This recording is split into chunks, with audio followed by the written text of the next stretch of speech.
Tamilore. Tamilore.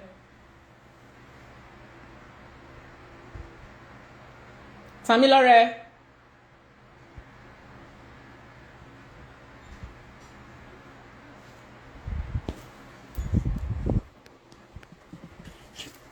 Hi, everybody.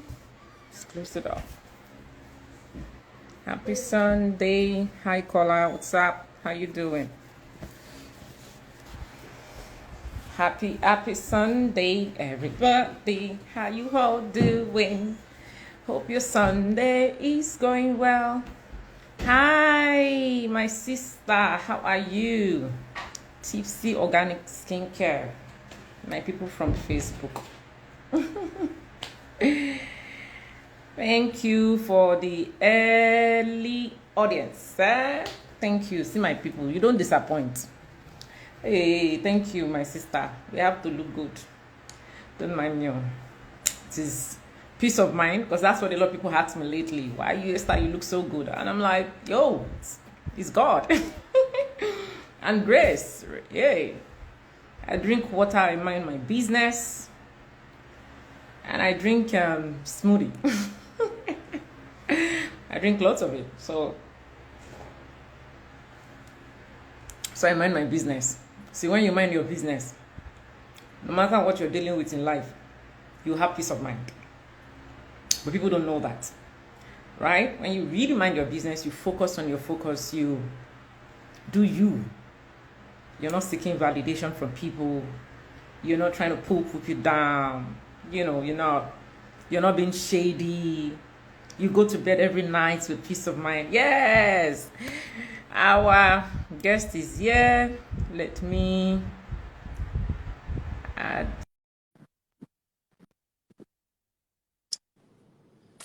Hey, see my brother. happy, Esther, happy Sunday. you're the same. Good to see you. How Thank are you? Good. Thank you for joining early. Before we go into the session, because a lot of people don't know that me and you and your family, we are close. I want to let you know that your wife is an amazing cook. The poundo yam I had at yours, I am still thinking about it. Because, no, it was not poundo, pounded yam. Yeah. And it takes a lot for people to actually go through the stress of making pounded yam for other people. So, Well, and you have amazing kids too. You know, when people like you, when we see you out there, and then we see the picture of what you preach in your home, that's all, to be honest. Because some people preach it, but that's not the life they're living, right? But then you preach it, and then even from the moment I met your kids, I said, okay, that's it. That's the spirit. I can feel the Fowowe spirit in this home. yeah. We thank God. I'm glad you had a great time with them. Yes. It's what it is. You know, you have Yeah. to. That's why I'm not a fan of putting your family on social media. I'm not. I believe that there are aspects of you that should not be out there, so that you don't put an extra pressure on yourself and you don't put an extra pressure on your family. So I try to separate my work totally from my family life, and it's my private life. So, but I mean, you are family, so it's good. It was good to have you around. I mean, they shared a whole lot of the experience with you, So Not to not to mention the fact that you're married to a woman that is highly successful but very private. yes, yes. 10 minutes with Sister Tosin, you're already thinking of how to do your budgeting. How you start to set your account right. You're thinking of yourself like, oh, more. Like I don't want to spend money so much. Make I just. Esther, my wife taught me how to save. I mean, I Mm-hmm, got into marriage with the arrogance of the African man who mm-hmm, must be in control of everything. So mm-hmm, first 3 years of marriage, she was working in the bank. She actually was earning more than me, but I was in control of everything. And every year, finances reset itself to zero. We mm-hmm. we had no savings because I was the one trying to save the world. So I would go for a speaking engagement. I will not charge, and they will pay me 30,000. Then my car will have problems. I will borrow money from her, 180,000 to fix the car. So it was the fourth year that we went to play a game, Cashflow 101. as we're playing that game, you know, and before then, I was always thinking there was one demon of Agbano that was taking the money away. But as we're playing Cash Flow 101, she was making better financial decisions. In fact, it was the only reason we left Rat Race in that game, and we're the first to win. So from that moment, I just said to her, okay, this year you will handle finances. Just be giving me what you think is okay for me for the month. And it was tough. So she voted 100,000 to my portfolio as the president of the family that month. And within 2 weeks, I'd already blown the money. So when I went back to say, sweetheart, money has finished though. So she asked me, where do you want me to get, do you want to collect money for the next month ahead? I said, no. Okay, he said, do I give you part of travel allowance so that when it's time for us to travel, you will not go? I said, no. Do I give you money for entertainment so that when I want to go to the cinema or to go to see the movies, you know, we leave you behind here? I said, no. So I said, how am I going to survive? So she said to me that if you can generate extra money above what you are supposed to generate this month, then maybe I'll consider you. You know, so I had to work hard, and it was very, very hard. She was, you know, but guess what? By the following month, all those laula I used to do, I stopped doing them because I now knew that this is your life. So I couldn't go and stand up all those come and donate 1 million. I couldn't stand up anymore. All those requests, Mr. President, I couldn't, because I now had to live my life by that 100,000. And that was what I like. So I now mastered that thing properly. So guess what? After about 2-3 years, my wife will now, she'll vote my money to me, she'll collect her. She'll now say, sweetheart, can you help us buy, can you help me buy something on your way? I'll ask her, from what money? Is it from my allowance or from your allowance? You know, so, I mean, I learned from her. And that's why I always say to men that everybody has got their strength in your family. You need to understand that headship in the family does not mean you are the smartest, you are the greatest, you are the richest. Headship simply means someone saddled with the responsibility to create an environment where the potential of everyone can find expression. My wife is my financial mentor. I defer to her. In fact, there was a day she was taking a class in Lagos, organizing a class, 60,000 class. I paid for that class without her knowing. So when I showed up in class, because there was a wrong, I used a pseudonym. So when I showed up in class, oh, sir, you are the client that paid for this class that we've been looking for. I said, yes. So why are you paying? I said, well, this is your profession.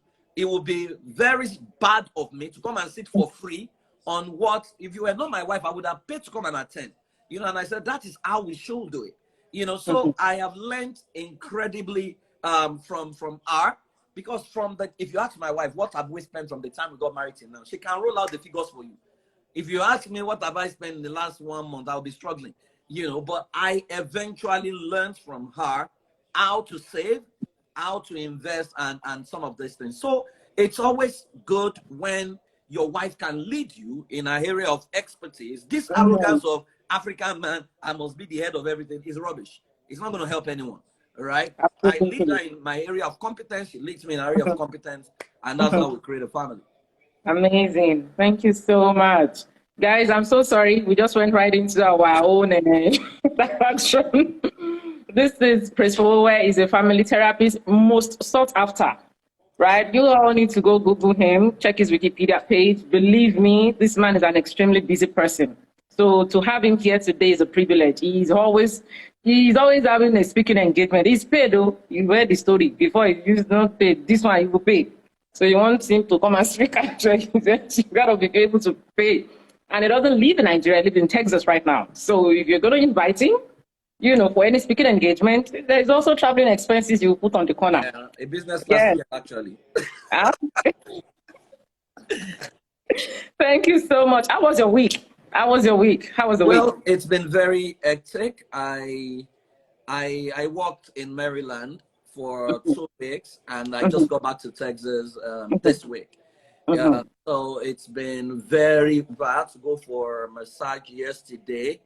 And my wife was just laughing at me when I told her, because she will tell me that I hardly get enough rest, you know. So, but it's been interesting. I start my annual vacation on Monday, tomorrow. So I'm going to shut down for a week. I'm not going to be reachable for like 1 week. Then I'll be selectively available for another 3 weeks. before I return back to work. Yeah. That's good. Selectively available. That's the word to, because people like us, we have your WhatsApp, so we are family. Yes, sir. You have my direct numbers. You have the number that many people don't have. So And you if I know how to cannot reach you, you I know will how reach to reach. Mr. Tosin. Yes, Say, yes. "Sis, what's going on? What are going? I cannot reach my brother. What is Yes, sir. happening?" Thank you so much. So let's get right into it. The first question I want to ask you, and you addressed it. That's pressure in the family. Pressure in the family. We can see it playing out now in the society. How should couples handle pressure in the family? Okay, you see, first thing people need to understand, which before I got married, one of the things I did was to go interview 25 couples that have done 40 years and above in their marriages. And that was the framework we used to build family system engineering certification program. One of the things I consistently learned from all of them is that family is nation building. That's what it is. You are creating a new country. So if you are creating a new country, then you need to understand the principle of sovereignty. Sovereignty says that you are absolutely in control of your territory, and you must not cede your territory to external aggressors. And wherein the external aggressors will be anybody outside you, your wife, and your children. Right? So when people understand this, then when they understand that marriage is the coming together of a man and a woman from two different countries to create a new nation that will promote the best interest of all and whose culture will give our world rest. When those definitions are clear and people understand that a woman is simply the feminine expression of humanity and a man is a masculine expression of humanity, and that there is no superiority or inferiority, we are collaborating to create, a space that is fit for all. When these fundamentals are clear, then you can now sit down and say, how do we want to live our life? Because many of the things putting pressure on people are things that is outside of themselves. It's got nothing to do with them. So you want to impress people who don't care about you. So in my family, we don't do brands. We don't do designers. If we see, we wear. If we don't see, we are just okay. And because whatever we wear sits well on us, right?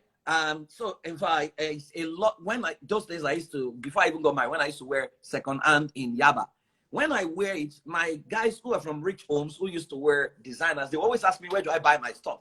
Because I have a good body and my stuff sits well on me.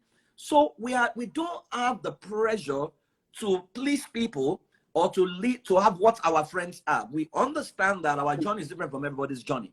And when you understand that, you can afford to eat whatever you want to eat in your house, whether you have meat or you don't have meat, whether you can travel or we don't travel. We create fun for ourselves within the space that we have.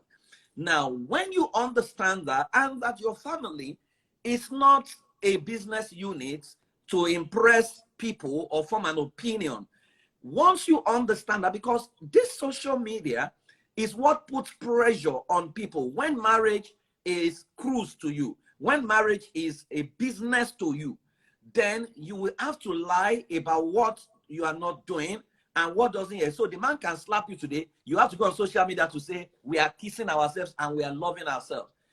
I was talking to a lady recently, who I just realized that she's divorced.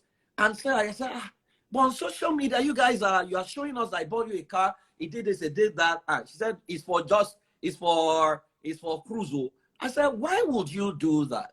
Right? And so when you understand that marriage is work, then the two of you will put in all that is required to make it work. And honestly, Esther, I will tell you, that work is not easy. It's not even something you want to go and flaunt on social media, because it's a whole lot of work you put in to make a marriage work.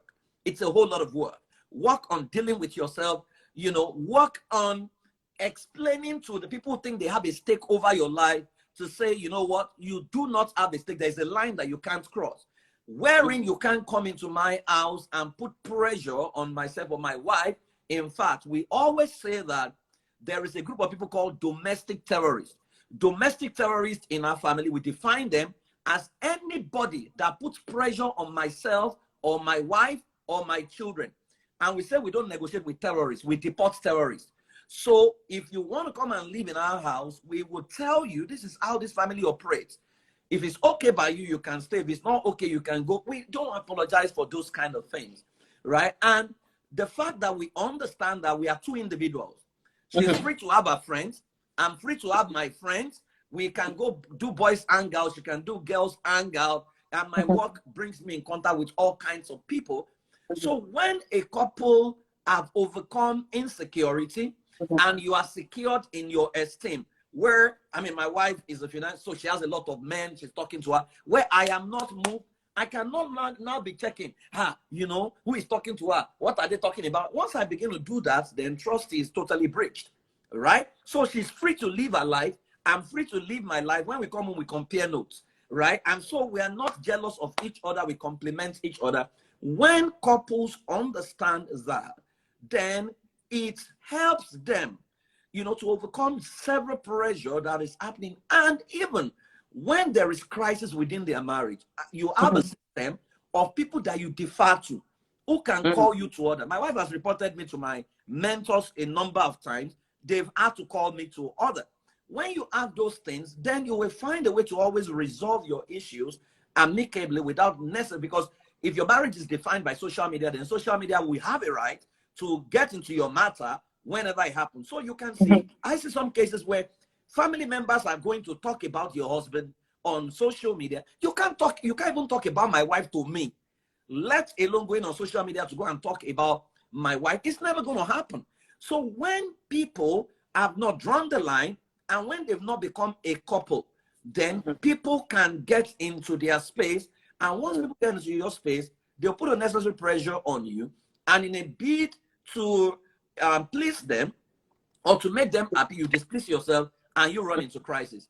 I am not going to upset myself, upset my wife because I want to please anybody. It's never going to happen. So I love to live a very simple life, easy life, you know, and enjoy ourselves. That's what we are called to do.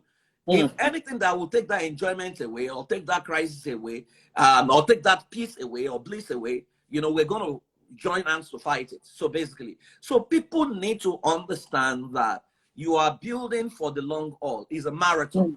It's not a sprint. So all this, and that's why when people just start dating and you started calling yourself baby, my baby, my baby, my baby, I'm like, this guy just asked you out. You know, you guys you have not even known yourself. You've not come to understand yourself. So if this doesn't work, you're going to marry, get another person. You're going to say, you know, so take it slow and get to know. When you do that, you will learn that as you grow together, there are layers of yourself that will be revealed to you.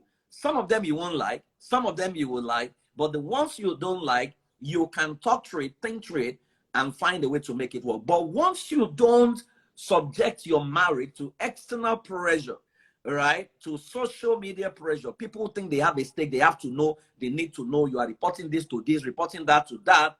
Once you have taken that off you, you realize that you guys will be fine. You can always resolve your issues and meet yourself by however you want it. Thank you very much. That's powerful because I feel like social media is really putting pressure on a lot of people lately, a whole lot. And like you said, the ones that live the fake life, the marriage is not there, but you are letting us see marriage on social media. We are liking the pictures, but the truth is, the reality is yours at the end of the day. Thank you very much. So the other question I want to ask is insecurity in marriage. You talked about it in part one, especially men who are insecure. But the truth is, it's a two-way traffic. Yeah. Some women are also insecure. Yeah. Right? So how should couples manage insecurity in marriage?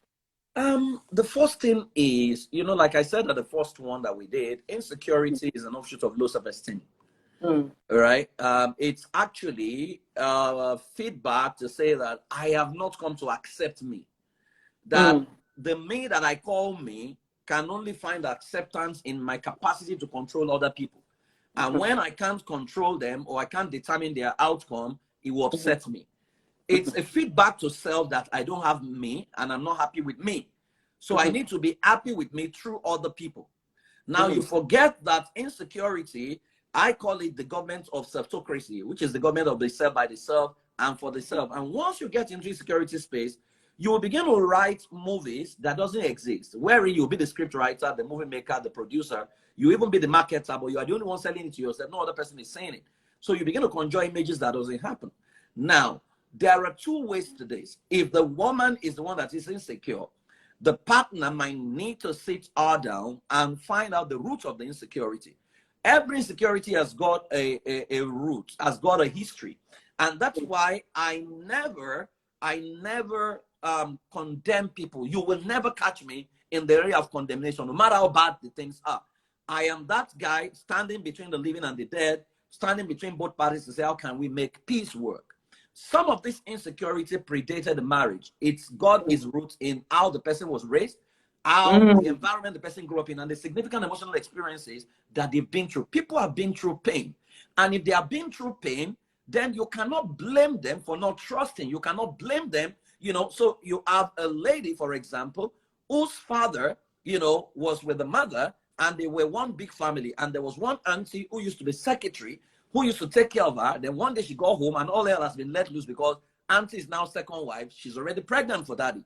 Now, by that, she used to have access to her dad. She no longer have access to her dad. Her dad determined to sleep between mommy's home and the other lady's home. Now, that pain of my daddy was taken away from me by someone else.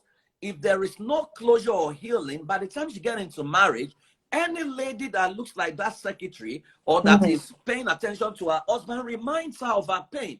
You cannot blame her for that or for thinking like that, because once bitten, twice shy. Something that was precious to her has been taken away from her once, and she doesn't want it taken again. So she's going to defend the new person with his life. Now, that trying to defend the person, protect the person, unknown to her, is sending a signal of, you are choking me. You are not allowing me to live my life. You don't trust me, right? And that can be a deal breaker in a lot of relationships. So the recipient of what he calls scare, that he calls choking, needs to understand that there's a history to this, and maybe needs to take her through a professional so that they can help her heal and attain closure, to know that her husband is not her dad, and every lady around that is not the secretary that took her dad away. Now, when people can heal, it will take time, because and that's why I tell people, when you say, oh, you don't trust people, you don't trust people. Oh yeah, let me pray for you. I cast out the spirit of lack of trust. It doesn't work that way. Sometimes for people to now have trust in people, it might take a year, it might take 2 years, it might take 3 years. You can't fast track it. You need to allow people live at their own pace and heal at their own pace, which is where we need a lot of patience. Now, so that lady, we need to now begin to reassure her. So whoever is married to her needs to consider reassure her. You tell her, I love you. Nothing is going to take you away from me. You need to assure her consistently. Now, it would, while she goes through therapy, it will take some time, but eventually, when she begins to accept herself and begins to create a new support group outside of the object that she seeks to protect, and she always also have to understand that there is nothing you can do as a human being to protect another adult. Adults will do what adults want to do, no matter how much you try to protect them, right? So how do you insulate yourself from pain of the irresponsibility of an adult or the error of another adult is what you need to focus on, which is self-care. Self-care will ensure that you are not shocked at whatever happens. You are not surprised at whatever happens. And if whatever happens is a deal breaker for you, you can deal break and move on with your life. If what your response is, I want to stay here and forgive and still grow with this person, then it's your choice. But you see, what it does, it makes you grow yourself to a level where no matter what happens around you, it doesn't mess up what happens within you.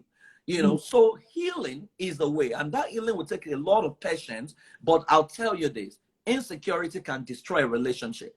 It can even attract the wrong energy into your life, that the things you fear the most becomes your reality, but people can deal with it if they choose to. Absolutely. Thank you so much. So for people who are dealing with insecurity, they're dealing with pressure, At what point should couples seek therapy? Because that topic is a taboo to a lot of people. Once they hear therapy, no, I don't want to go and tell people about my life. At what point should they seek therapy? And I also know that you consult for a lot of family. Yeah. So it's a two-in-one question. What point should they seek therapy, and what sort of therapy do you also offer to families? What services are available in your organization that people can explore? This is what I say to people. When you get married, they tell you don't need a third party. No, you need a third party. You, however, need a credible third party. So it's like asking me, at what point do you see a doctor? You don't see a doctor when you are sick, because there's preventive medicine. In fact, seeing a doctor may prevent you from getting healed. So therapy or having a family life coach must be part of your agreement or arrangement. So when I do premarital for people, I'm on retainership with a number of families, you know, so I do their marital checkup or family checkup every year, right? Where we run their analysis, their psychometry all over again, because things can change. So for example, we run a 4-way test. One test, the first test we test for your personality differences. Second test we test for your love code. Third test we test for your marital status, your marital state, marriage assessment. Then last one, test for your beliefs and or culture compatibility. Now, unknown to many people, these values and variables can change from year to year. You can step into marriage, for example, and conclude that your love language is words of affirmation, right? And you now go and work in a sector that requires high level of attention, right, and support. If you take your love language, maybe by the 3rd year, it may have moved to act of service, but your husband always thought that it was words of affirmation, so he's still using words. Meanwhile, your love language has shifted to act of service, so you realize that you are having issues, you are no longer compatible, and the person that speaks your love language is the person that has your mumu button, and that's the person you begin to bond with. And so you find someone at work who speaks your love language, act of service, quality time always there for you. You just realize that you consistently defer to that person. You are discussing things you shouldn't discuss with that person. You begin to bond with that person. What you do not know is that what your spouse knew about you and what you knew about you had changed. But because you don't have a professional who is tracking using a data-driven methodology, you know, you will cause yourself crisis without knowing. So it's not when you are in crisis that you seek out a professional. It's once you are in a relationship, have someone that both of you are comfortable with and both of you can defer to and talk to and go to, who can run your assessment consistently so that they can feed you back. I mean, I've done this for couples, and in fact, the last couple I did it with, their culture, beliefs, and compatibility are totally changed. And by running that test, we were able to see that one of them is now working in an environment where the worldview there is totally different from the worldview they used to have before they step into marriage. And the wife did not know, you know. So there are new realities in his life, you know, that he begins to wonder, what is wrong with me? And she doesn't know. So she's thinking, you know, you are now doing what is wrong. You are going to crash this marriage. Meanwhile, the things he used to believe, he no longer believes them anymore, right? It's like two people who got married in a particular church where you cannot wear trousers, you cannot use jewelry, you cannot use whatever. Then after, the only sex style is missionary. Every other sex style is demonic. Then Madame starts to work as the CEO of an entertainment company, which means she's in a terrain where she travels around, she sees people wear trousers, she sees people wear jewelry, they look very good. You know, if she stays too long in that environment, our worldview begins to change because she now begins to see other Christians whose life is correct, who don't have. So now, when she now begins to feel that there is nothing, why am I looking very ugly? She now begins to learn about different sex styles. She now learns to, by the time she gets home and begins to say, sweetheart, can we try something outside of missionary? He begins to have problems. Begins to think maybe she's watching pornography, or begins to think, you want to send me to hellfire. You are going to hellfire. You now want to be wearing trousers and blah, blah, blah. What has happened is appetite has changed, but nobody's tracking. And that's why consistently you need a family life professional who can help you track. We offer premarital, postmarital, I do family life coaching or retainership with a number of families where I check out. My job is to be responsible to whatever they're dealing with and to actually discover those things before it's likely going, because there are tests you can actually take that can show you the likely crisis you will have by year 2, year 3 of your marriage. It would show in a data-driven methodology. So when people understand that, then it becomes very easy to track things before they happen. I always like to take questions after the session, but someone asked a very important question. She said, when the other party does not want, to have LD third party, you can report each other to. What can one do? Because for real, that's a problem. That's a premarital matter. Honestly, I say to ladies, rule of thumb, or guys, never have anything to do with anyone who has no authority figure or someone who can call him to order. That's a potential beast. Once he says, it's God I'm accountable to run, because he has not seen God, except he can take a signature from God, a written undertaking that God is saying, I am the one who wrote this and I'm the one is accountable to. Human beings are not built to be independent. We are built to be interdependent. So at every point in time, you will always need people who can call you to order. That's why they say absolute powers corrupts absolutely. A man giving to himself will self-implode. It's only a matter of time. So if you are yet to marry and is already saying, I don't believe in a third party, it might be a deal breaker. If I were a lady, I won't get into that relationship for starters, right? And if it's already, you are married and it's not seeing anybody, then it's a cross you have to carry, right? However, there are ways in working with a family life coach, there are ways to influence him without him knowing he's being influenced, right? It's called systems intelligence. That's the part of my job wherein you can influence. So for example, I was working with a guy who was seeing another lady, right? What you would call cheating. And the wife was worried. So the wife has confronted, fought him. There was there was no truth. So I asked her, and because I would always ask my client, what do you want? And she said to me, Praise, I want my marriage. I don't want to leave this marriage. So what that means is that cheating was not a deal breaker for her, and there are people like that. So what I did was to investigate the lady that the man was seeing. And so I got the name, checked out on social media. I just looked out a bit. I saw her shape, right? I noticed that this woman's shape is totally opposite the wife's shape. So I asked the wife to bring me a picture before she got married. I realized that she was exactly the shape of this new lady. By giving birth to children, she has blown out of proportion and she's not able to get back to her normal shape. Then I noticed the other thing, that this other lady that the husband was chasing supports a particular football club, Chelsea. Now, I asked her, what football club do you support? She said, football is not my team. Football is not my team. What football club does your husband support? Her husband supports Chelsea.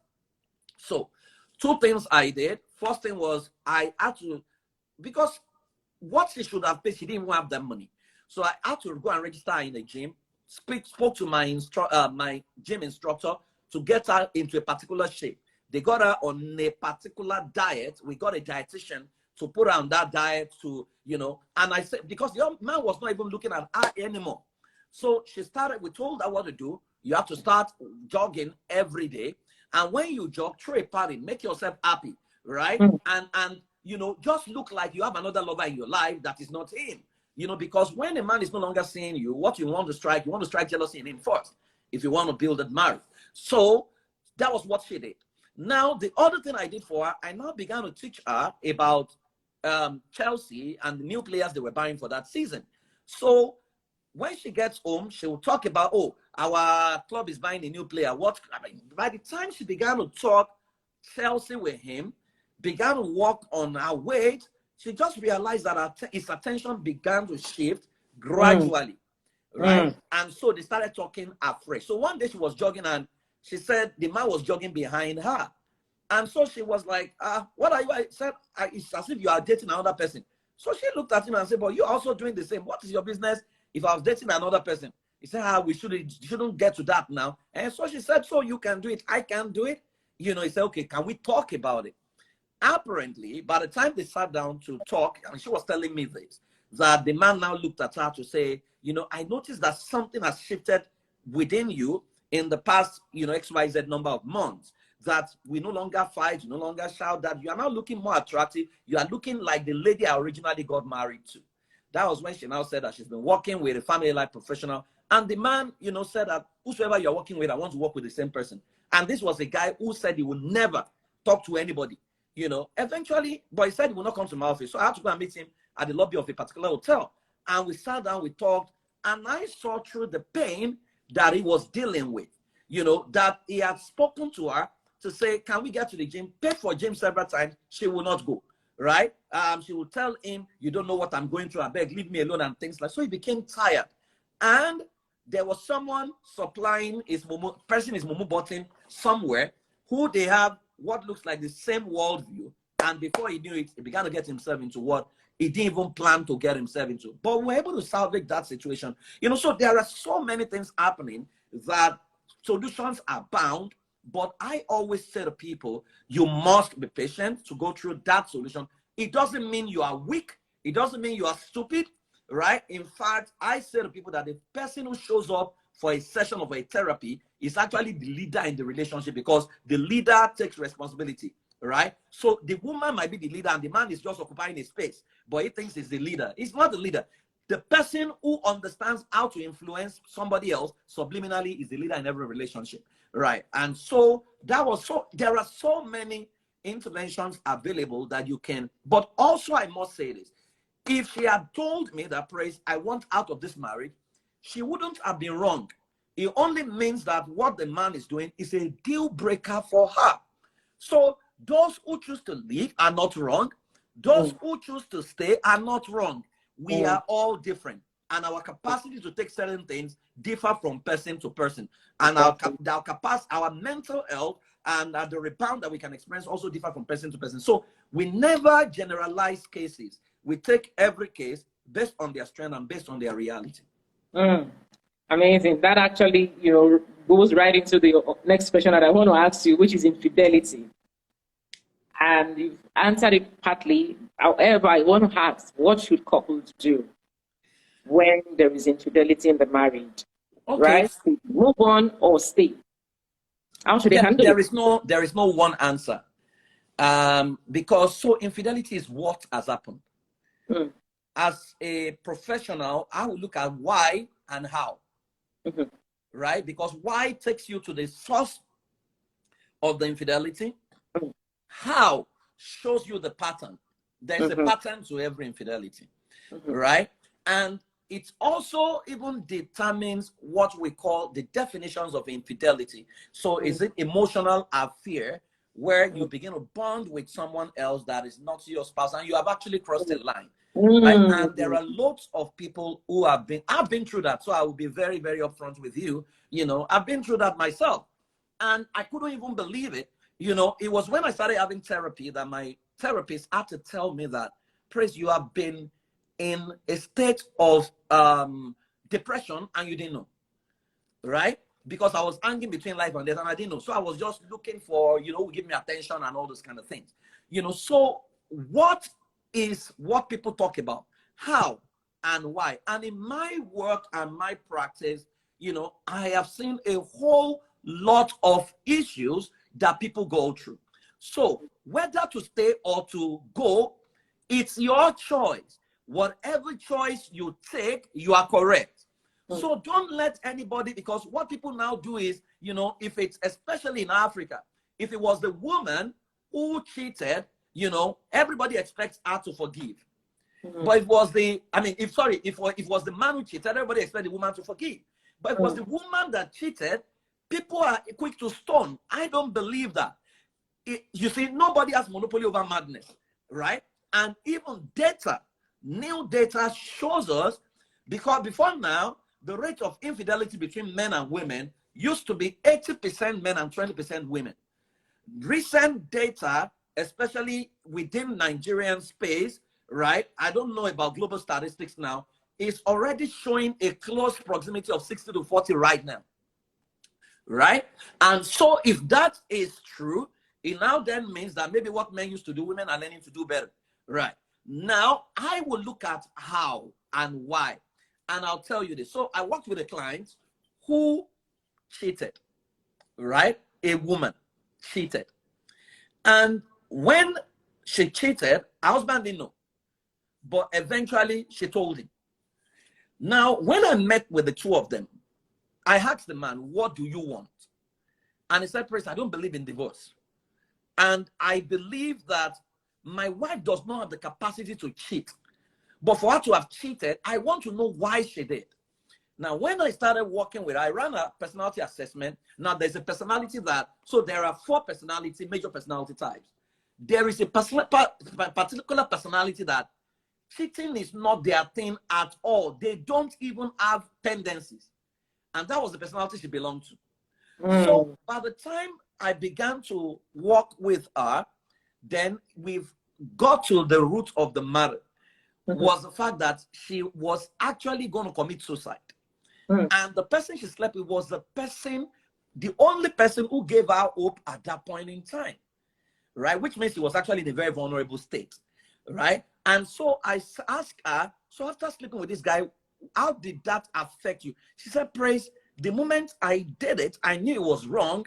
He said, but I don't feel bad because suddenly I felt like a human being again. Now, so I was trying to dig deeper. Then that was when it dawned on me that the man has always been on one trip or the other, one project or the other, that she felt neglected. Now, but by the time we analyzed that, he saw it, because if you don't analyze why and how, it has the capacity to to happen over again and again. Now, by the time we analyze that, they now have to start a long walk to healing. They are still together right now and they are doing well. I mean, I doff my hat for them. But I've also handled other cases where my client says to me, Praise, cheating is a deal breaker. In fact, I always tell couples there's a task we call the user's manual, right? Have you taken user's manual? I promised you, Esther. Did I opt you in? No, you didn't. Please tell me, hold me to it. I'll opt you in. Now, user's manual is a document that clarifies your life. In fact, when you do your user's manual, you will know the men you can never marry. You will know where the ones you can marry are. You will know the culture they belong to, because it's you clarifying your life, knowing who you are, your likes, your dislikes, your deal breakers, your fantasies, because those are things that Christian or religion does not allow you process, right? So somebody has a fantasy as a single lady that she wants to be having sex beside the beach with her husband. It's a fantasy. And fantasy is legit, but it cannot be discussed within the context of religion, because they will look at that to say, but she's been nursing that fantasy all her life, right? Then she gets married, she desires it, and the man says, we can't have this, So these are things that your user's manual reveal, because it would show the totality about you. Now, if cheating is a deal breaker for you, trying to convince you to stay in that relationship will affect your mental health, because every time you can't have successful sex, every time you see him, you remember what he has done, right? You begin to doubt yourself. So if staying in the relationship under the guise of forgive will make your partner's life miserable, there are people that no matter what the partner now does, even let him become Jesus Christ, they will still not forgive. So it's better to go your separate way and go heal, let him go heal, and move on with your lives. But what people do, everybody just advise, just stay there, make it work. If you know you don't have the capacity. So I've had clients who would tell me, Praise, what I want is exit therapy session, because I'm out of this relationship, right? And so you need to, my job is not to convince them to stay. No, my job is to know that what they want is what they want, because some of them, that's not what they want. They don't know what they want. So there are questions I will ask that will help me know what you want. But when you begin to hear things like, Praise, if I stay with that guy in the house, I'm going to kill him, then it's better to allow people go their separate ways. So who stays, who leaves, it's not my job. It's the job of the people involved, right? And when your partner says that she wants to leave, all you can do is to keep working on yourself. If you have messed up, just keep working on yourself, and hopefully trust can be rebuilt after a while. But what we have seen is people fall short, then they become arrogant about it. Then they're not beginning to blame the wife. It's not, you see, if you cheat, don't blame it. It's not what anybody has done that has made you cheated. I mean, that has made you go through that, right? So don't deflect the blame on, throw it at someone else. You take responsibility. It's actually a feedback that there are gaps and loopholes in your life that you have not dealt with. And so admitting that you are wrong helps you, you know, take on the grace to be humble, to permanently solve the problem. But to go around and be bragging, to say, you know, it's what this person has done, of course, you're going to repeat that problem because you are not remorseful and you don't actually want to change. Powerful. Thank you so much. So, you know, this other question that I want to ask you is a big problem in the society right now. We've seen it happen over and over again, and that's the spike in divorce cases. Yeah. Fast becoming the order of the day. One minute people are married, they're happy. 2 weeks after, you're seeing them shading themselves on social media. Yeah. You know, putting their business out there. So divorce is one thing. What is, you know, the cause of this spike in, you know, divorces that we've seen? The cause of spike is not even marriage. The cause of spike in divorce is parenting. We have stopped raising wholesome people. You know, people talk about symptoms. No, it's about the root. I do root cause analysis, right? Have you not go through, I mean, why our parents' marriage seemed to work? Of course, they took a lot of rubbish that they shouldn't have taken. But why would they take a lady from Nigeria and move her to one uncle in London, and they will stay together for 60 years? What was fundamental in that era is that every family prioritized home training. So you knew what to expect from different families. You knew the families of, you know, prostitutes. You knew the families that stay in husband. I mean, our parents, they understood these patterns.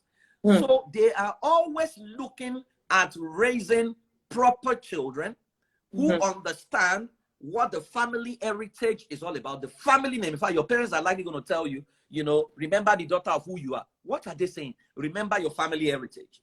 Now, as we began to grow into new generation, especially now that we have the Generation Z and Generation Alpha, I mean, Esther, you know how you and I talk, you know, but if the younger generation are talking to us, the way they are talking is totally different, right? Even at my age, I'm going to be 44 in September.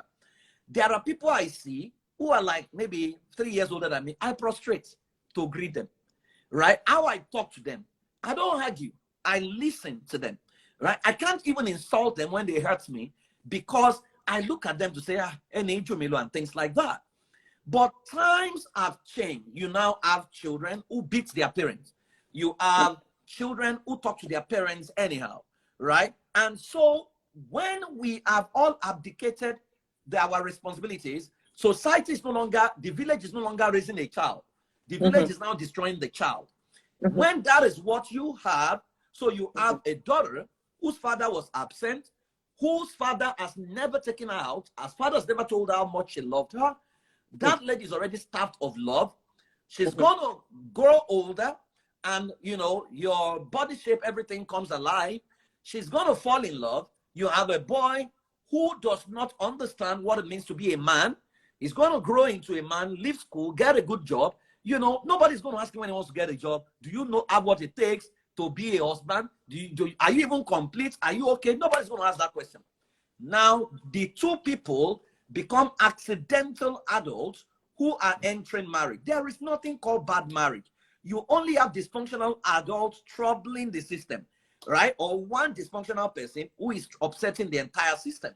So it's a failure of parenting, failure in properly grooming people, you know, wholesome people, because it takes wholesome people to produce a wholesome marriage. Without that, you know, marriage is going to be in crisis. Because you think about it. If you and I have issues, Esther, I will now go to social media. I will now say, this Esther Ijewere is a useless somebody. Now, you know I'm not going to do that. People even abuse me on social media. I don't respond because I always know that the family I come from, we don't resolve issues through fist or through argument or through fighting. I would rather slide into your DM and come and resolve it there. Where I need to say I'm sorry, I'm going to say I'm sorry.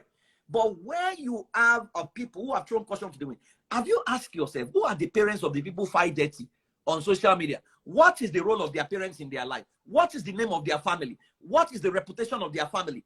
People, the day I tried to go and play pool or gambling, when I think I must have been 12 years old, I went into the casino to go and play gambling. One man saw me. The first question he asked, "Are you not Fowowe's son?" I said, "Yes." He said, "Your father and your family, they don't come to places like this. Oh yeah, go home now before I will go and report you." That was the last day I entered casino. Now, what did the man say to me? If you are a Yoruba person, what he had literally told me was that I was a bastard because I was behaving out of character. So we have morphed into a situation where people don't even ask their parents before they say yes to people anymore. People don't even, the world has totally just collapsed, right? But because they can still become celebrities, and you see, you don't need sense to actually become a celebrity in some spaces. All you just need to do is to be loud. After all, there's a young man who is saying all kinds of rubbish every day, and he has followers. So that's what you need to do to become a celebrity. Now, marriage is a different ballgame entirely. The concept of marriage is not paparazzi. It's not red carpet. It's not, snap yourself. No, it's a lot of work. In fact, husband and wife are roles with role description. If you don't fit into those role descriptions, it's better not to engage at all. So marriages are in crisis, one, because people don't know who they are, right? So when people get into marriage with a pseudo personality, it will crash. So ignorance of self, then ignorance of your spouse will also crash the marriage, where a lot of people have someone else in mind, but they go and marry someone else and they are trying to force the person to fit into the person they have in mind. I've seen a lot of that. You know that. So our modern men, especially Nigerian men, they want a modern woman with the mentality of a village girl, right? So they love the idea of my wife is a bank manager, but they've not count the cost of bank manager, that she may not be cooking, right? So they still want her to come and cook, to come and do all the things and still be strong enough for sex, but that is a problem on its own. So ignorance of your spouse, and I always say to people that don't marry someone else and try to change them into someone else, I think that's very disgraceful and that's unacceptable. Number three, ignorance of marriage. People don't understand what marriage is all about. They just think it's wedding. Wedding is not marriage. Wedding is a means to an end. It's the ceremony that ushers you into marriage. Marriage is a different ballgame entirely. Then ignorance of the building principles to make a marriage work. There are principles to, there are too many things. For example, are you aware that if you don't understand the personality type of your spouse, your marriage will struggle? Now, people don't understand when I teach personality, I was teaching personality in Benin City one day. A man who has been married for 32 years came to meet me and he said, "Please, I've been living in hell because I didn't understand this thing." He said, "What you have been teaching now is why I've been in crisis." Now, I ask, what kind of premarital counseling do people go through? So if you don't even know your spouse's love language, it can crash your marriage. Not to talk of, you don't have uniform vision, you don't have values that you have both mutually talked about. You don't even understand, what your wife's desire is or what your husband's desire is. These are fundamentals that can destroy any marriage. And I'll tell you this. Many people are marrying down. They are not marrying up, especially a lot of ladies. You will notice that these days and time, ladies go for more seminars. They never used to go for seminars way back. They are now in those spaces where men alone used to be. Now, a lot of the men have, however, not developed themselves. So if I look around the world right now, you have more formidable women and more broken men, right? And because the formidable women must still insist that they must marry. So you have people marrying down because if the man of the home is supposed to provide leadership, you are marrying somebody who at best, if your marriage was not in contention, should be your mentee. And you are not expecting to provide leadership. He cannot provide leadership. He cannot give what he doesn't have. And that's why I believe that aggressive male child development must be one of the things on our front burner right now to teach our men the capacity to take responsibility, to allow their women fly without trying to control or own or put them down. these are things we now need to teach and help people understand, and also for the women to understand that when you marry a man who allows you be you, do your thing, don't now flip to the other side and now begin to behave like you are the Lord of all and things like that. So in a nutshell, formidable people are no longer out there, right? And so you have a major gap that broken people are showing up for wedding, and when broken people attract themselves, of course, they will give each other pain, because anybody that can give you pain means that pain is resident in that person. Absolutely. Thank you so much. I want to take you up on something that you mentioned about counseling. Yeah. It seems that as a society, we've left our responsibility to the religious body, Yeah. right? And I'm saying this based on the people who are not informed. Yeah. What, how are you trying, in your own way to change that narrative?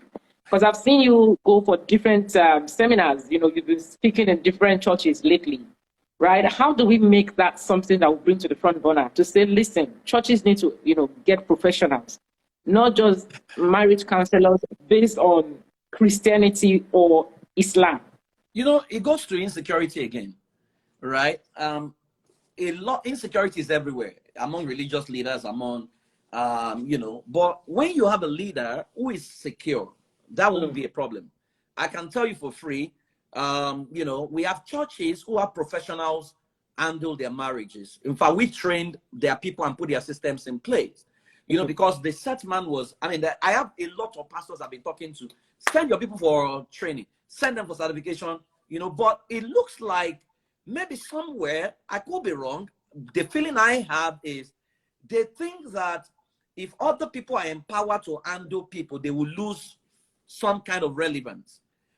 And so, but the question I'm going to ask is, why would you want everybody to come to you? Does that feed something, a void in your mind? Are you also dealing with some esteem issues that your esteem is tied to how many people follow you? Because I would have thought that religion is to set people free.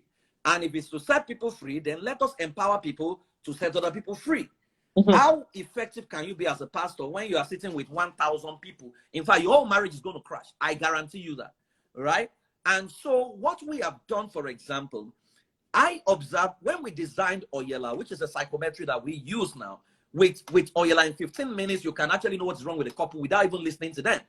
It was because I noticed that in the early days, I was spending averagely 2 hours to listen to a couple.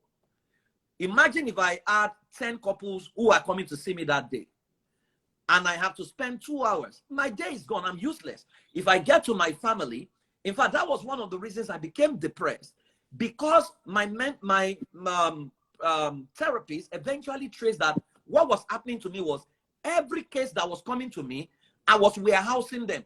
Your mind does not know whether it's your case or it's somebody else's case. Any story your mind is taking is internalizing it as your pain. So I'd internalized people's pain, people's mess, that I was malfunctioning, and I didn't know. So people, after that, I went into research. Then I created a psychometry that eliminates all the talk. This person said this, that you can actually use it. And in 15 minutes, you know everything that is wrong. Then you ask them to confirm. And usually it's 94% accurate. People always look at us and they say that, oh, you guys are magicians. And immediately I started training people. We have over 1,200 trained professionals in Africa today, right? Now we are setting up the expressions in North America. We are partnering with a few institutions. We are at the final stage of doing that. We're going to introduce the course into some universities in some African countries. We are also having those conversations, because it's a shame that in the whole of Nigeria, there is no university that offers any course on family science, except it's an elective or borrowed course. As a major, you won't find it. And so if you won't find it already, the ratio of a medical doctor to a patient in Nigeria is already 1 doctor to about 10,000 patients. Now imagine the ratio of family life professionals to clients in Nigeria. That would be like 1 to like 100,000. Because, so the people that are feeling as psychologists, psychiatrists, guidance and counseling people, and religious leaders. Religious leaders have tried. They've done their best to keep us sane. But I'll tell you, when people come to me, the first thing they say is to me is that, praise, I hope you are not going to quote Bible because I don't want Bible. That is saying to me that people are getting tired of subjective counseling. They want something that is data driven, right? And that's why we need to train more people. And I tell people, you can help your people more if you have trained people. I mean, we've had a few pastors. I mean, that's why I've dug my heart for pastors like Pastor Amos Penwa, Godman Akinlabi, who actually came to class and sit for 7 days to learn how these things work. And Yemi David, some of them have now implemented some of these things. So it's a small process, and you know, it's always a lot of work, especially when you are pioneering things. You know, you have to break through. You know, this week I think I was trending on social media, you know, and they were talking about something that happened in Babcock, that I created a manual. They don't know the background story of how we even got there, but they were just talking about. I was very busy. People were sending me, but you know, that to get anything done in Africa, if you know what you need to go through, if it almost be like, I know some popular pastors that I've been talking to. Your church is large. You have over 100,000 people following you. Create a professional. In fact, some of them, by the time you tell them how much it's going to cost, it's peanuts, but they will still not do it. You know, so a lot of our people think that it is prayer and fasting that will solve marital problems. There are problems that only prayer and fasting can solve. There are problems that prayer and fasting will not solve. If you sit in your house and pray and fast and allow and pray to God to feed you, prayer is not going to answer that problem, because you need to go and cook, right? So a lot of our people, I think, and honestly, I don't want to say it's wickedness, but if I know what can set my people free, and I refuse to do it because I feel I will lose power, I will lose control, I think it's unfair on the people. But the good thing is that people are now learning to now go elsewhere. But also because therapy is not cheap. In fact, I had to beg my colleague, with what is happening in Nigeria, most of the cases coming to me in Nigeria, I try to do them for free now, because I know what the economy is saying in Nigeria. America is a different ballgame entirely, but in Nigeria, so we need more people. The good thing is Lagos State became the fourth. In fact, there are people are still in training now. The domestic violence unit, they sent 10 people for the current class that is going on, you know, and we know that with those kind of people in place and more people like them, then we'll be able to help more people. So my job is to show people, certify people, and get more people. My goal is actually to have over 100,000, you know, trained professionals working in Africa, because Africa really needs help. And if we can get the family right, we can get the society right. Absolutely. Thank you very much. Now, I am going to box everything you've said into the other part of the topic, which is the toxic breakup part. Yeah. Why do partners become toxic after a breakup? You see, you don't become toxic after a breakup. Toxicity exists in you. It was only waiting for a platform to express itself. Right? You cannot, if I say Modinat and you respond to me, Esther, then you are Modinat. You cannot respond to who you are not. If you respond, then that is who you are. So when people say it's the marriage that make me become toxic, toxicity has found its way into you. It didn't just have a trigger or a platform for expression. And that is why in marital counseling, part of what we trace is how you resolve conflict. The moment someone is telling me in premarital that, I don't take rubbish, when I will give it to them raw. In fact, I will go and destroy them on social media. That is already someone who is going to be toxic when a breakup happens. Now, breakup can be very devastating. Yes. Right? Because especially when you look at especially when you know the history, some people got married to their husbands or their wives when they had nothing. They literally built this person up. And at a point that they should be enjoying the labor that they have labored, then the person begins to show their true color. Now, if I had done a premarital assessment, I would have told you outrightly, it would have shown that was a Tantis Romeo. I would have alerted the person ahead of time to say, this is a Tantis, because there are values that you can extrapolate that will show that this person does not is just showing humility because he has not gained power. You can actually see those kind of things. But it has happened. So what I tell people is, you say, when I do things for people and they turn against me, you know, I don't become toxic, because there are principles you need to understand. There is the law of sowing and reaping. You will reap what you sow, not where you sow it. So when people hurt you deeply, right, by taking some from you, what you, you know, the extra that you could have given, you know, if they have taken it from you, turn it to a seed and wish them well, right? What it means, what you are demonstrating there is the principle of meekness. Meekness says, what I can do in my power, I refuse to do it in my wisdom, so that I don't plant a seed that I'm also going to reap. So I have the power to fight you dirty, damage you, destroy you, right?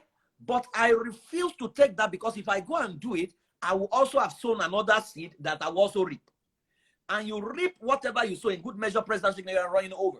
Now, what people don't, however, know is that as you are exhibiting that madness, there are people observing you. There are brands that want to do business with you. They are looking at you, and how you are fighting the dirty battle, they all withdraw from you, because they are looking at you to say, if you fall out with them, that's also how you're going to mess them up. So they move away. So there are help that move away from you in your bid to shalaye to the whole world.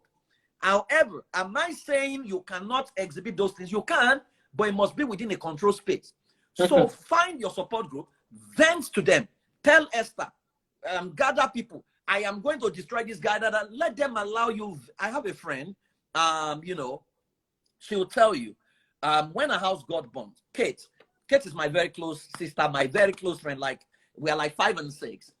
When a house got burnt, I was writing an exam, right? And I've shared this, so she's comfortable with me talking about it. I was writing an exam, and she called me. She sent me a message, said, Praise, my house just got burnt. I am finished. I need you here. I left that exam. I took an Uber or something, taxi straight to her house. When I got to her house, she was upset with God. She was saying, God is bad. God is, what have I done to deserve this? And people were saying, no, it is God that gives. Yeah, keep quiet. Don't sin again. I said, please leave her. Let her vent. She's allowed to vent, and God is not complaining. That's how she feels. A man's feeling is not a true reflection of their reality or what they think, but that is the way they are. So you allow them vent.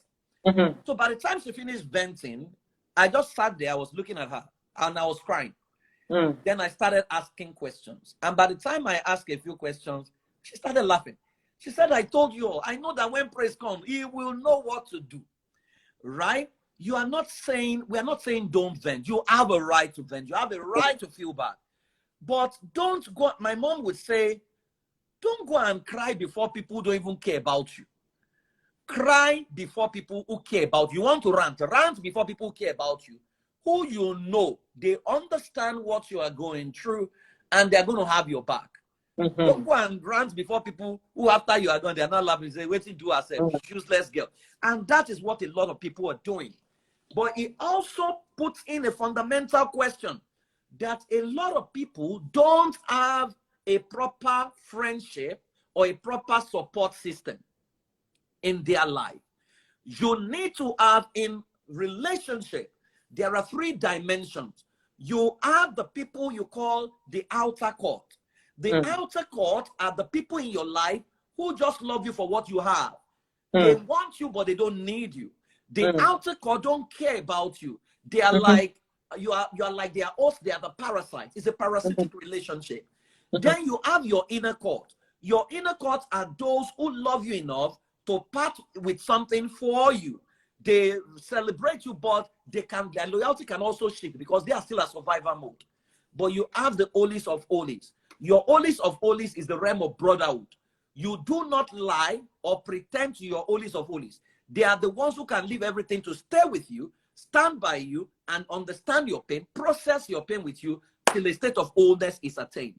Now, a lot of people have put outer court in their holies of holies, put inner court on holies of holies, and that's why they are perpetually in crisis. So every human being must find their holies of holies, and so that when that pain period comes, in fact, they can preempt what is going to happen, and they can, some people need to collect some people's phone and say, I don't want you on social media, because as long as your phone is in your hand, you're going to be doing rubbish, right? And that's why, you know, every time I want to go and rant or do something crazy on social media, you know the question I ask myself, before GSM, how would you have handled this? Once you can answer that question, you will know what to do. It's because everybody can now tweet social media. Before social media, how would you have handled it? So I believe in reconciliation. You know, I do not believe that people, because internet never forgets. Your children are going to see it. Your grandchildren are going to see it. Your children's friends in school are going to see it. They are going to, your friend will have issues with them. They are going to use it to taunt her simply because you have brought your private matter, you have brought it to the public. And that's why I always tell people, you see, everybody writes about what is good about them. The day they go and poo or they bed wet, nobody puts that on social media, right? And so we need to understand that it is okay to vent, but you don't go and vent to people you have not seen. All these things, I think one of the biggest disservice that has been done is the concept of friends on social media. Mark Zuckerberg said people are your friends. They are not your friends. You don't even know some of them. You don't know what they stand for, but you think you now want to take your matter to them. No, that's not how to do it. But again, I've also understood that some people are using it to do business. And so for those using it to do business, because that's the only way they can have likes, clicks, and that's the only way they can stay relevant. But I'm wondering, who are the friends in their lives? Where are their parents? Who are their family members? You know, because my mom is going to be 80. My mom can still talk to me and say, son, I don't want you to do this. And I'm going to listen. And I'm not even going to do it because that was how she raised me to say, praise. If anyone has ever done you good in life, even if they turn to the devil and begin to do you bad, let their good always speak for them. I never forget that, you know. And so people need to understand that love can go bad. But if you fight in a toxic manner, especially when you have children, you are still going to co-parent. So how are you going to co-parent? Are you still going to be fighting and things like that? You are going to damage the life of your children. And so maturity comes into place where you know that you have the capacity to kill this person, to expose him, to share his secrets. You know he cheated. You know he slept with the house help. You know all these things, you know, and you can actually say them. But is it in the wisdom? I mean, is it wise to put that out, knowing fully well that no human being is in their final state? Everybody has the capacity to change, to be transformed, and to be better. So am I going to damage this person because I have the privileged information that can damage them? That is meekness. What I can do in my power. Wisdom will not allow me to do it. And that is a seed that you reap someday. Wow, that's powerful. Like the way you're saying that, I was trying to process it in my head. And I must say something that, you know, one thing that I have noticed, you addressed it earlier on. The reason why a lot of people run to social media, like you said, is because it's business for them. Yeah. And it keeps them relevant. And this brings me to the last question that I want to ask you. I mean, because I know there are a couple of single parents here who are also watching. So as a single parent, you're still hurting, you know, you've had to deal with maybe terrible breakup. How should you move on? Right? Because it's one of the biggest, you know, challenges that I have seen. Yeah. I've had women also come to me. I have a group for women on social media for single mothers. And some of those questions, you know, they bring it to me. The problem is, how should I move on after this breakup? Because then you're saddled with a lot. Yeah. Especially the women. I'm being fair to the men who are also single parents. But the truth is, the society they don't really pay attention, you know, to the men. So how should a single parent who has come out of a bad divorce, right, try to move on, reintegrate back into the dating world, the society? The first thing I will say to you, I empathize if you are in that category. My heart is always drawn to single mothers, especially because especially when the man has chosen to be irresponsible when it comes to at least financial support, right? My heart goes out to them a lot, you know, and I could be very biased when I'm dealing with their cases because I hate pain, especially for women. Now, you need to understand that divorce is the death of a relationship not the death of your life. You need to separate it. And you need to redefine a few things that you were happy before you married and you even met this guy, or you existed and you lived. I think that there is something about marriage that makes us forget that at some point in our life, that guy was not in the picture at all. He was not, we didn't even know him, and we didn't miss him, right? And so, you know, you get into marriage, then all of a sudden, it looks like it's the definition of your life. No, it was not done with you. So when we understand this, right, what we do in therapy is to remind people of how powerful they are, because a lot of people actually, and this goes to a lot of women, they lost themselves practically in that marriage. They gave their whole. You know, they had one kobo and they could use it on themselves. They gave it to him, you know, and sometimes it's vice versa, you know. But like I said, you now have to understand that life is over when it comes to relationship, right? And so since relationship is over, your life is not over. Yes. So what you activate is your humanity, which is why I say that husband and wife are roles that are optional. It's like you got a job as an accountant, but what you needed to get that job, to even qualify as husband and wife, is the womanhood and the manhood. You must never compromise that for anything. As long as that is not compromised, you have a fighting chance. The problem is people don't know how to separate it. So they go in, and wife overshadows their womanhood. They stop nursing the womanhood, that when wife now collapses, their life is over. So what we need to do is to get the woman back, right? To say, what do you love to do? What were the things you were doing before you met this guy? Some of them are forgotten. So we need to provide support for them to find love and joy in what they usually would love to do. Once people can find joy again, then we might now need to organize a community. That's why I love what you do, Esther, to say, how do they even feed? Where do they start from? Can we even begin to have more successful people? Can hire them? What are the skills gap that exist? Because the biggest problem for them, many of them, is how to feed, how to take care of their children, right? That's the biggest crisis, because they were not prepared. There was no plan. They didn't write a to-do list to say, by the 50th of our marriage, I'll be out of this marriage and I'll be lonely. There was nothing like that. If there was something like that, maybe they would have been better prepared, right? But they signed till death do us part. Meanwhile, God did not sign. God had another plan. So what I think we need to focus on is how to help them, you know, become better, to become formidable, and maybe provide some kind of, maybe we even need to have a community that can go to schools and negotiate high discounts for children from single parents, so that if they can pay half of the school fees, you know, it helps. Or maybe PTA now needs to advocacy to now say, can PTA begin to look into this, so that a child does not leave school because the father or the mother has left somebody. You know, those are things that I'm thinking as I'm talking right now that we can do, because I love structures and I love systems that work. Or maybe we can set up a school that can actually handle their children, because I know if their children are okay, they will be okay. The tragedy for many of them is looking at their children, they can't feed, and they can see their father has moved on with another person, and they are traveling all over the world. It can be very devastating. But people need to know that your life is not defined by another person. No, your life is defined by what you make out of it.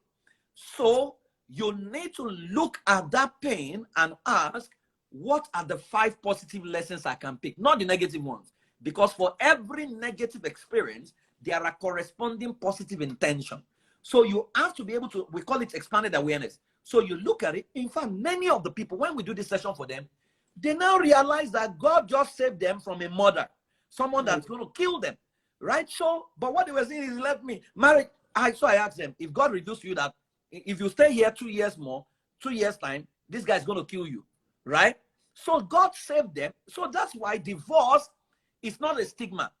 Divorce simply could mean that someone has activated, you know, a route that can liberate them from something that is going to consume their lives. The definition you give to it is yours, right? And so when that is the order of the day, then activate your humanity and begin to move on in the direction of where you want to go, right? That is not easy, as I've said it, but with the right support system, with the right expanded awareness, and please stop living your life for society. Society at best is like the crowd. Crowd is not consistent in the football match. If you play well, they do hey hey. If they play badly, they do whoo whoo. You don't want to, they are never consistent. Continue to live your life, do the things that promote your essence, that promotes your power. In fact, there is an activity I give to people. It's called your power sport. Create your power sport. You know, look for everything you have ever succeeded at, all the ones you have forgotten, put them on a plain paper and look at them. Take your mind back to how you succeeded at them. You realize that there is so much power that you have forgotten. Once you can begin to look at those things every day and bring yourself to remembrance of what you used to do so well, your brain begins to secrete dopamine.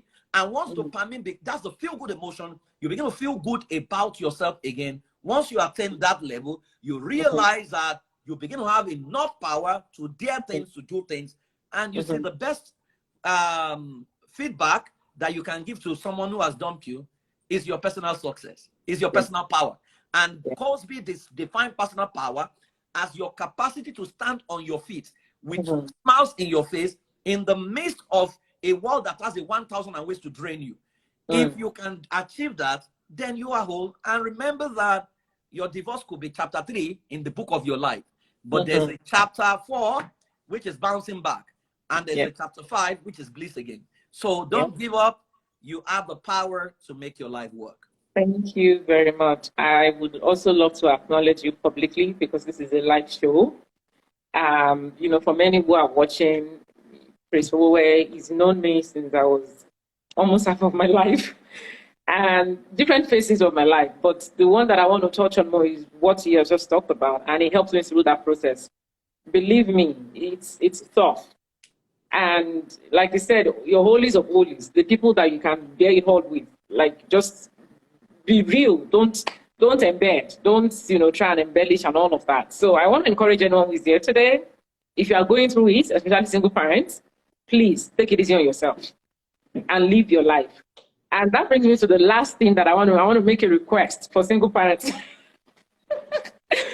And I want to, because I know you have fantastic programs, you know, within your organization. So is there a way, you know, speaking of discount, that single parents, you know, who need some of these programs to reintegrate back into society, to learn, right? You know, is there a way you can sort of like create a program for us, a discounted program that we can have? I'm just bringing this to you the same way, you know, you ideate a lot. So the same way we're talking about the governance, like this is what government should put in place for single parents. It came to me and so what I'm going to do, so I start my vacation, but hold me to it, Esther. What I'm going to do is I'll check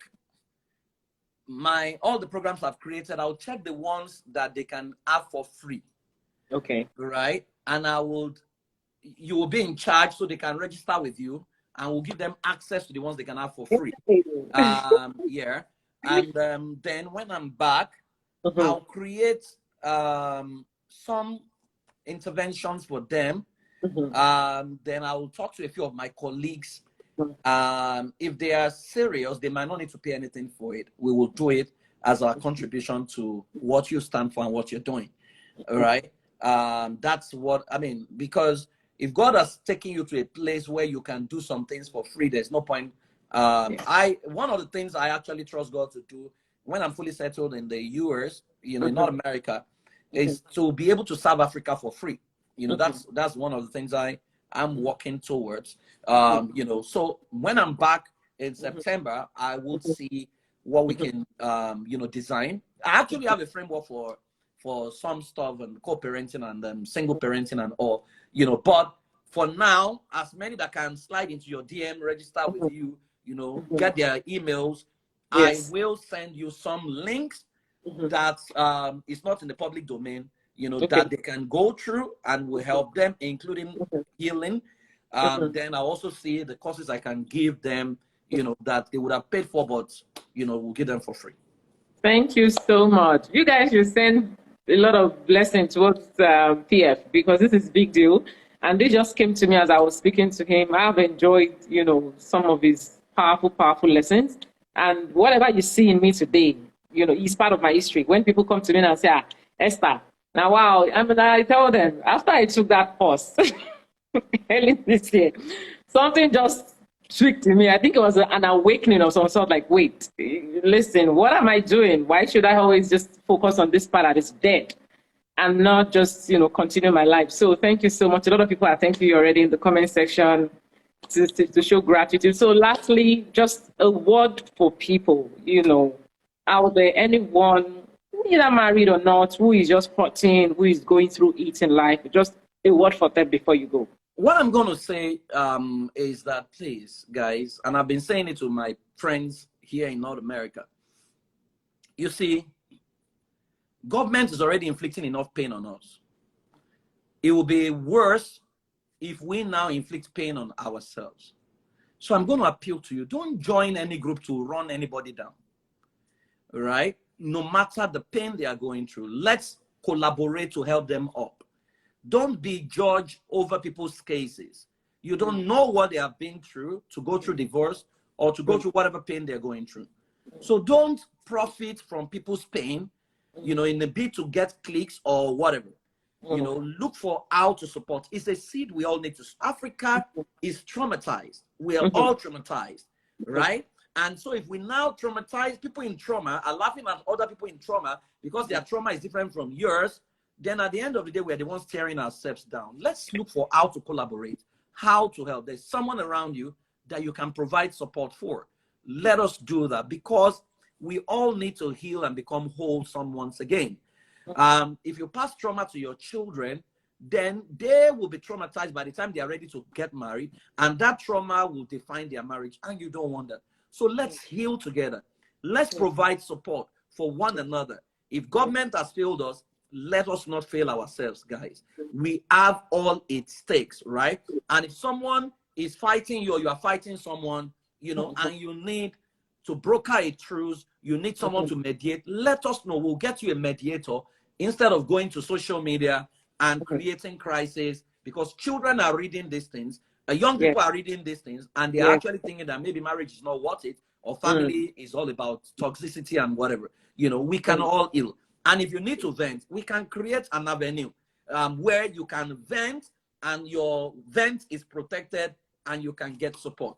Thank you very much, Esther, for all you do. So you know, I'm much, a big fan, #1 fan of whatever you do. I support it with my full chest, and I will stand for you any day. Thank you, everyone. God bless you. Thank you. Thank you very much. Have a good one, everyone. Bye, PF. Thank you.